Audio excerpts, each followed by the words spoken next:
right, good evening, everybody, and welcome back to True Crime Loser. I hope you're doing well. So it's Sunday, March 15th on Planet Corona, and I figured even though I don't have anything planned and there's no reason why this is going to go well, I figured we're all hunkered down, everybody's bored, we're all going through this together, might as well get on here and hang out, right? It's better than looking at another horrifying corona news story. I clicked on one a few minutes ago and it was like, tonight at 7, everyone you know is going to fucking die. And you're like, all right, well, I think I'm just going to watch a movie instead of listening to that.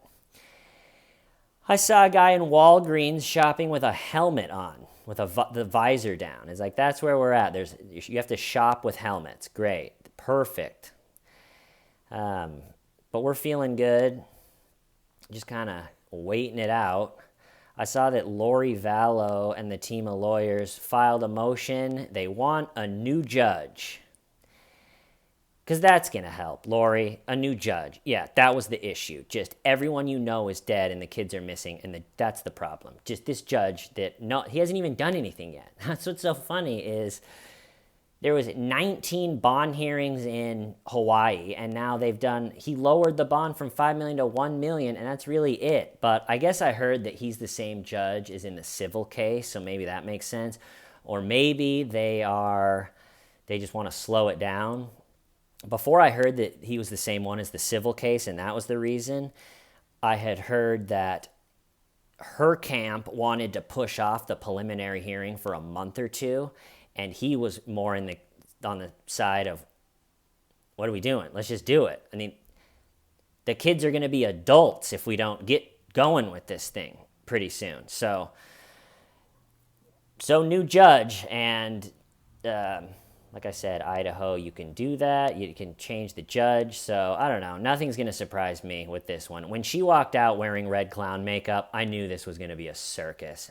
If Chad lowered from the ceiling on the first day of the trial wearing a white leotard and angel wings, I would be like, yeah, I mean, this is a weird one. What are we going to do? So we'll keep following it. Another thought that I have is I figured that Lori's side would want to just go as fast as possible, because starting this last week, the FBI for the first time is working with all of the jurisdictions from all of the places where people have turned up dead, connected to this lady. So for the first time, all of the stations are coming together with the FBI. And so I figured that her camp would just be like, nope, all right, let's get to it. Let's get to the first day of trial. We're here to decide on desertion, and that's it, right? No murder? Okay, yep, let's just keep it going. First witness.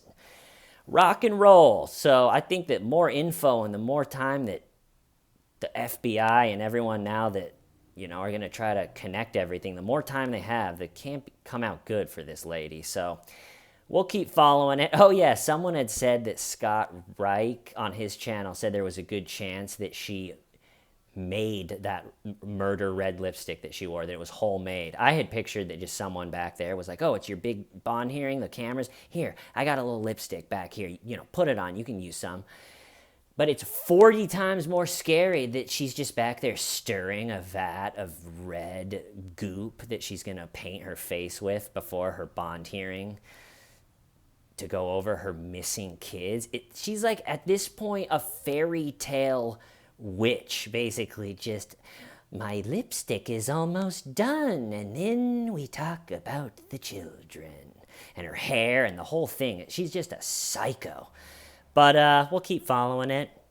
Speaking of deranged psycho women, I saw a news story that Casey Anthony is now writing a book. Who would have thought? She's writing a book. If you remember a few months ago, she had come out in a news story and said that she was making a movie, and a regional theater company was going to produce it for her. I'm sure the regional theater company realized they didn't have enough money to buy a sandwich, let alone produce a full-length movie about a woman that most likely killed her daughter. And so I'm sure that fell apart. about as fast as Casey's life 10 years ago or however long. And now, without the budgets and the constriction of a full-length movie, she's coming out with a book, a tell-all. Remember in the movie, or there was in the news story about the movie too. She said, describing the movie, she said there was going to be many sex scenes. Which, if you're telling the story about your murdered daughter, why say that? Even if you are going to put that in, why pick that for the news story? She goes, there's going to be many sex scenes, mainly sexual. And no one knew what that meant.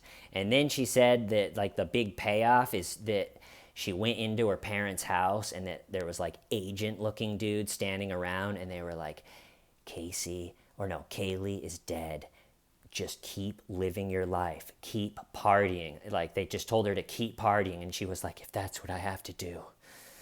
If in the wake of my missing, lost, dead daughter, if I have to just be strong and keep partying and hanging out with my boyfriend, that's what I'll do. And so now the book, I'm sure this project will fail like the movie, and then she'll just try to make money off this whole situation in some other just completely dishonorable way, and we'll keep on moving.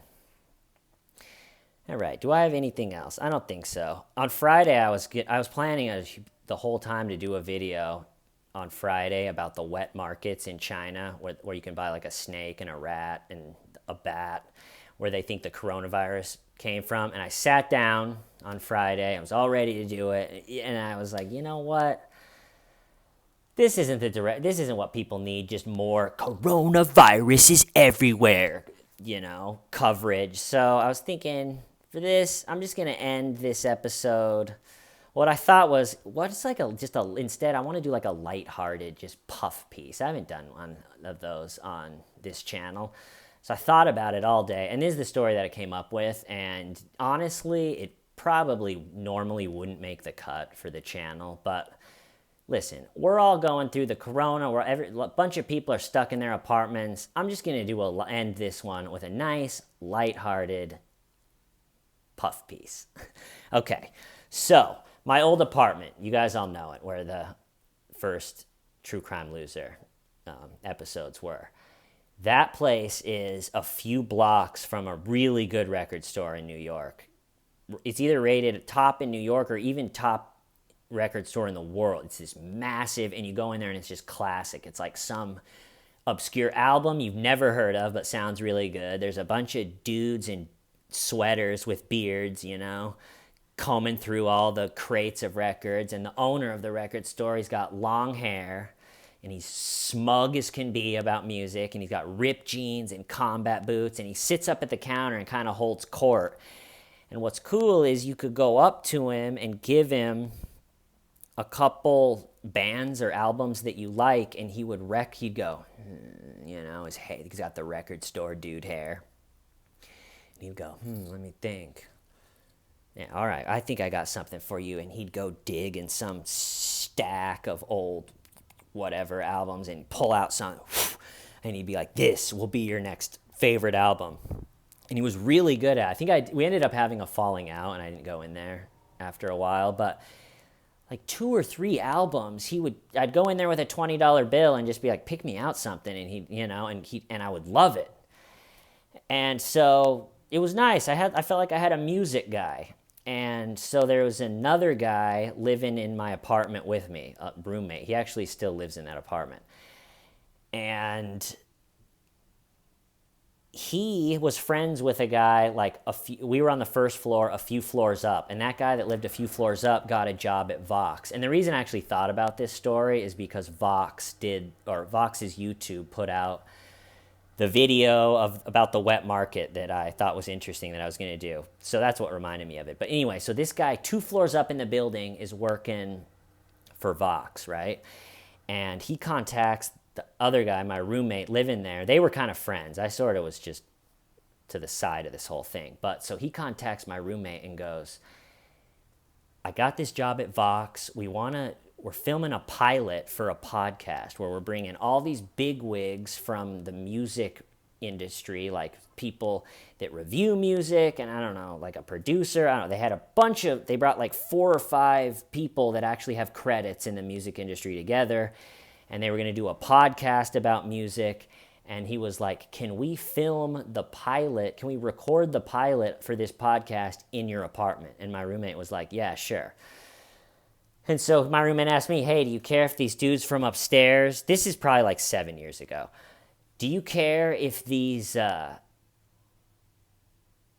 dudes upstairs, he works for Vox, do you care if they record a podcast in here, like on whatever day? And I was like, no, not at all.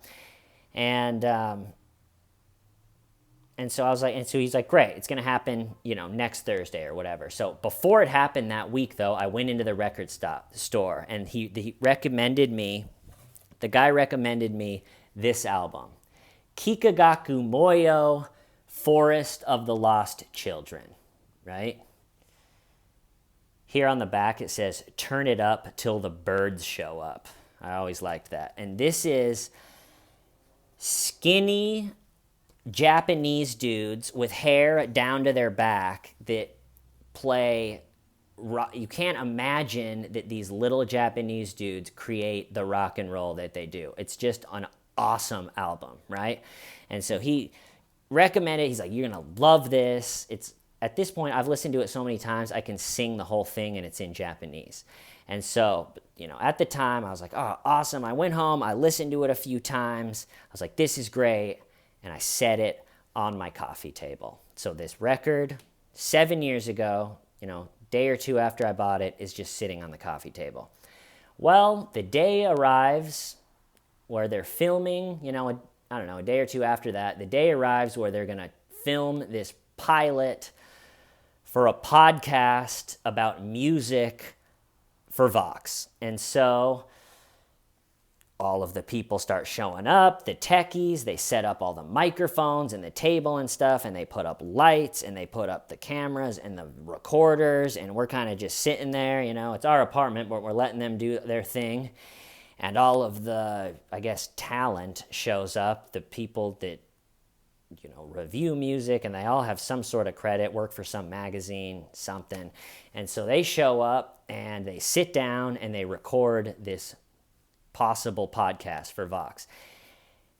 And I just sat there because we had to be quiet so we didn't disrupt them. So we sat there and listened to the whole podcast, which happened in our apartment. And it wraps, and everybody's in a good mood because there's this adrenaline of they just recorded the podcast and they're feeling good and their drinks are poured. And this guy, I can't remember what he reviewed music for, but it was some magazine, but he had a drink, and he sits down on my couch, and he's like all spread out, his legs are all spread, and he's sitting there, and they're in a good mood because they think they're all going to be rich because of this show and everything. And I'm kind of just sitting there, and they don't know that this guy doesn't know that I live here because I haven't said anything. He doesn't know if I'm a tech guy or if I'm just the weird dude standing, I'm someone's friend, because I'm sort of just over there. And he's got this, like, I'm the talent, I'm part of the show, kind of cocky. We just finished the show. He's got this, like, he's really sitting there like he's got the biggest music dick in the room, just kind of and I'm kind of sitting there, and there's another band that is pretty weird and cool out of LA called Foxygen, and they've come out with a bunch of albums, but one of their albums went like nuts. It went huge, like soccer moms were loving it. And then their album after the album that went totally nuts had just come out like recently during this time. And so just to make conversation, I knew he would know that it just came out. So just to make conversation, I was like, hey man, what'd you think of the new Foxygen album? And you gotta remember, he doesn't know who I am. He doesn't know he doesn't know he's sitting on my couch, spread eagle, like, yeah, I'm the man. And so he kind of hits me with an energy of like, whoa, the little weird dude's talking to me. Like, can someone tell this guy, like, I'm the talent of the show? Like, I review music for some magazine. Like, he didn't say that, but he kind of like looked around like, oh God, this guy's talking to me. But I'm sitting there being like, well, if you could scoot over, I could sit down on my couch, but And so he hit. So I was like, "Hey, so what do you think of the new?" Just to make conversation, and he just gave me the smuggest cool guy response you'd ever seen. He was like, "Oh, you like Foxygen? Yeah, that's cool. I don't know. It's not really because Foxygen's one of those bands that music cool guys they just have to hate. It comes with the territory of being a cool guy.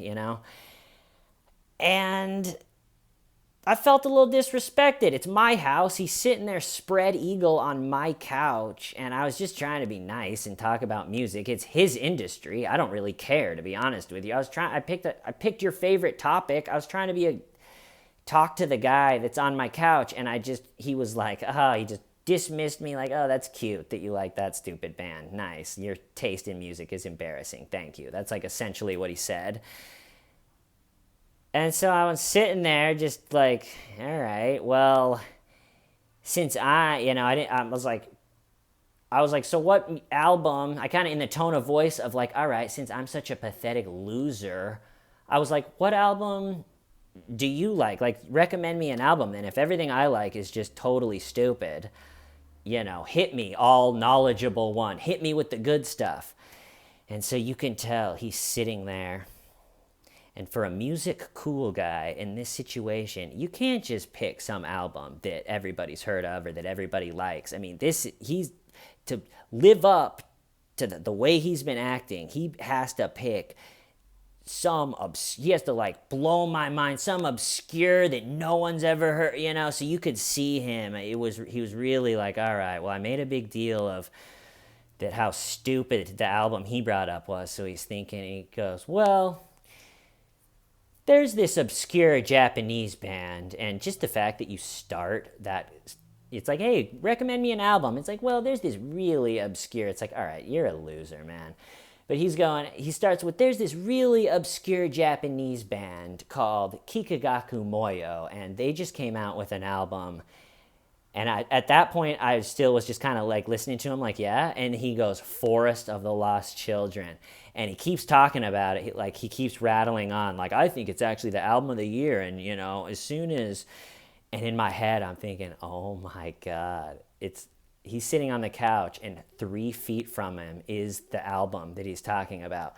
So he's sitting there being like, yeah, I think it's album of the year. And I think that, people, once they hear it, will really like it. And I ordered the album, and it should be here pretty soon. I'm really excited to get it. And he ends, and it was almost like in poker when you have the nuts hand and someone's betting into you, and you're just sitting there waiting for him to finish. Like, yeah, really? You're that cool? Oh, wow. And so he was going, yeah, I ordered the vinyl. It should be here soon. I can't wait to hear it, on vinyl. And I was like, I didn't say like, oh, I bought it today, or I just got it. This guy would have never known about it. I just calmly picked it up and said, oh, we could listen to it right now. Is this the album you're talking about?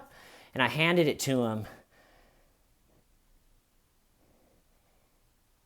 And the coolness ran out of his face, and he was dumbfounded that he was sitting here holding the album that he had chosen as the most obscure, unknown, cool guy album of all time. And all of a sudden he like sat up and was taking up less room and closed his legs a little bit. And I just kind of sat there and I was like, yeah, no, it's great. I love it. Yeah, cool. And he just, in that moment, he was no longer a cool guy. He was just a guy. And I later, I couldn't remember his name, or I would have probably just called him out in this episode. But like a year or two later, I was on his YouTube channel, and it was like all music reviews, and then the music reviews just stopped. And then it was like a trip collage of him and his wife being like, we're in, Nepal, woo, we're going to go eat some dinner. So like had nothing to do with music. And then after that, it didn't have anything to do with music. So it probably wasn't the moment that changed his life, but in my head, I like to imagine that in that moment, when he was sitting there, dumbfounded, that he maybe was not as cool as he thought he was, that it changed his entire life from that moment forward. That's all I got, everyone. Stay safe. Don't worry yourself sick. Take precautions, but don't freak out. I'll see you soon. Why? Stavin' why? Last question.